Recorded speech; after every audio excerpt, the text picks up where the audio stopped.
Salut à toutes, salut à tous et bienvenue dans cette nouvelle vidéo sur la chaîne. C'est mon avis, on se retrouve aujourd'hui pour un déballage de produits, un unboxing. Et alors je suis désolé pour deux choses. Déjà d'une, j'ai les mains dégueulasses parce que j'ai bricolé la voiture en attendant le livreur Amazon et donc j'ai les mains toutes dégueulasses. J'en suis sincèrement désolé. Et désolé aussi du temps qu'il a fallu pour obtenir ce téléphone parce que ça fait 2 semaines que je l'avais commandé en précommande chez Darty, parce que chez Darty, quand je l'ai précommandé sur le site, il y avait marqué qu'il était livré au 11 mars. Et là, on est le 19. Pourquoi? Parce que, au bout d'une semaine que j'avais toujours pas mon téléphone, eh bien, j'ai annulé la commande Darty, je l'ai commandé sur Amazon et c'est arrivé en 24 heures. Donc j'aurais dû le commander direct sur Amazon, je sais pas pourquoi j'ai été le commander sur Darty. Bref, le Nothing Phone 3A, ça a été dévoilé il y a peut-être un mois à peu près maintenant. C'est sorti donc officiellement le 11 mars, en tout cas chez nous en France.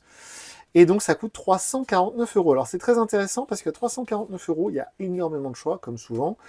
On a vu en début d'année l'excellent Poco X7 Pro, qui a obtenu 10 sur 10 la première fois de l'année sur la chaîne, 10 sur 10 pour le Poco X7 Pro, qui coûte 30 euros de plus seulement. On est à 379 euros sur le Poco. Donc celui-ci 350, c'est un peu moins cher. Si on regarde les fiches techniques, normalement c'est quasiment équivalent, même si au niveau du processeur c'est meilleur sur le X7 Pro. Bref. Et aussi, pourquoi c'est important de tester ce Nothing Phone 3A? Eh bien parce qu'il y a les tout nouveaux Samsung Galaxy A26 et A36 qui sortent, qui sont dans les mêmes prix.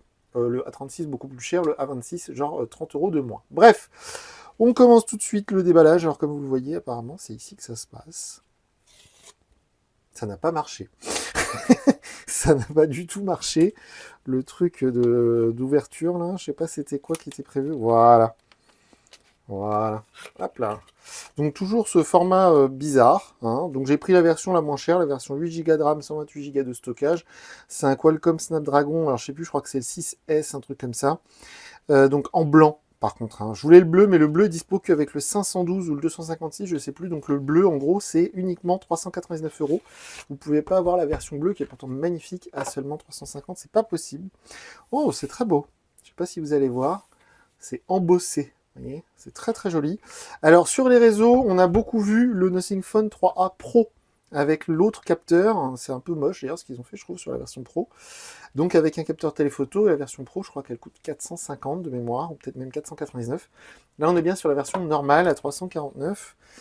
Welcome to Nothing. Alors pour celles et ceux qui connaissent la chaîne, on a déjà testé tous les téléphones, tous les produits de la marque Nothing ou presque, puisque le Nothing Phone One, le tout premier, je me rappelle comme si c'était hier, c'était génial, j'avais adoré. Le Nothing Phone 2, le 2A. On n'a pas testé le 2A+, ça ne m'a pas vraiment intéressé. Et donc bientôt le 3 tout court. Donc ils nous mettent un petit welcome. Il y a une boutique, la boutique officielle Nothing, c'est dans Londres, dans un quartier tout pourri d'ailleurs, en plein centre-ville. C'est très sale, c'est un peu dangereux, bref. Mais j'y suis déjà allé dans cette boutique parce que c'est une marque londonienne. Hein, on se plaint souvent du oui, tout est chinois et tout. Alors certes, c'est fabriqué à Shenzhen, mais c'est basé à Londres, donc c'est plutôt cool. Et d'ailleurs, Nothing, ils font un truc que tous les autres n'arrivent pas encore à faire, c'est que tous les ans, ils nous sortent un téléphone qui est au même prix, en euros, en dollars et en livres sterling. Je sais pas comment ils font. Donc c'est 349 euros, 349 livres et 349 dollars. C'est trop bizarre. Le câble USB-C vers USB-C, il est très beau, il est logoté, vous voyez, il est un petit peu carré, il est très très joli, je sais pas si vous allez voir. C'est un très beau câble USB-C. Au niveau de la puissance de recharge, je sais plus, je crois qu'on a 45 watts, un truc comme ça. Ça charge pas très fort, comparé justement à chez Poco par exemple, qui charge beaucoup plus fort. Mais alors Android 15, hein, bien évidemment, sinon je l'aurais même pas testé ce téléphone. La petite littérature, voilà. Un guide de démarrage rapide, pourquoi pas. Et là, je vois qu'il y a un petit compartiment. J'aime beaucoup cette boîte en forme de livre. Ça fait beaucoup plus premium que les boîtes justement Xiaomi ou Samsung. Je trouve ça très sympa. C'est une très bonne idée de leur part. Et donc dans le petit compartiment en dessous, regardez, ça on l'avait déjà eu l'année dernière. Je trouve ça très très chouette.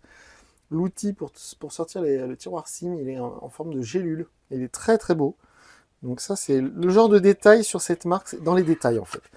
Je dis souvent, alors je sais que ça fait pas plaisir aux fans de OnePlus, mais OnePlus c'est mort. Maintenant c'est Oppo en fait, un OnePlus, hein, ils appellent ça OnePlus, mais c'est devenu Oppo.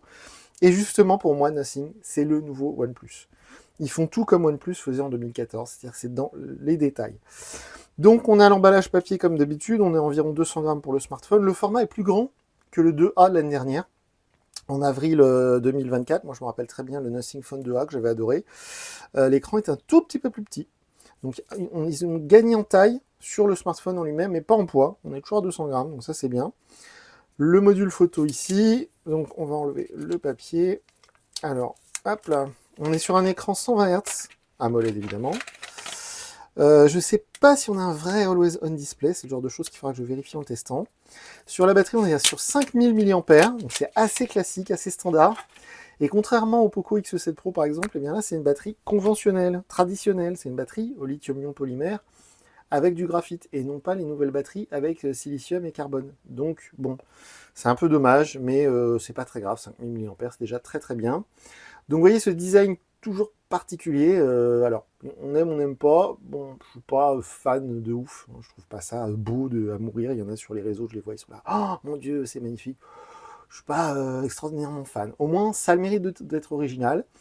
Le logo Nothing ici, les mentions légales, alors en blanc je le trouve évidemment plus spectaculaire qu'en noir, le bleu est pour moi le plus beau, la partie ici, donc ce qui est très drôle, c'est que si vous retrouvez ma vidéo d'il y a 2 ans ou 3 ans, je ne sais plus, quand j'ai testé le Nothing Phone One, j'étais l'un des seuls, si ce n'est le seul, à dire que les glyphes, donc les LED, qui clignotent là, ne servent à rien. Mais vraiment à rien. Hein. Sauf à faire des vidéos cool sur YouTube, mais sinon au quotidien, c'est inutile de ouf. Et bien ce qui est très drôle, c'est que plus les années passent, et plus chez Nothing, ils virent les fameuses glyphes qui honnêtement ne servent à rien. Donc là, il n'y en a plus que 3 ici qui sont disposés en cercle autour du téléphone, alors qu'avant ça faisait tout le téléphone. Bon bref. On va l'allumer, je vois et je sens sous mes doigts qu'il y a déjà une protection d'écran qui est pré-appliquée. Alors pourtant, je crois que il y a une protection qui est pré-appliquée. Pourtant, l'écran en lui-même est traité, alors non pas Gorilla Glass de mémoire, mais Panda Glass. C'est le même fournisseur de protection, on va dire, parce que c'est une protection chimique en fait qui est appliquée par-dessus l'écran.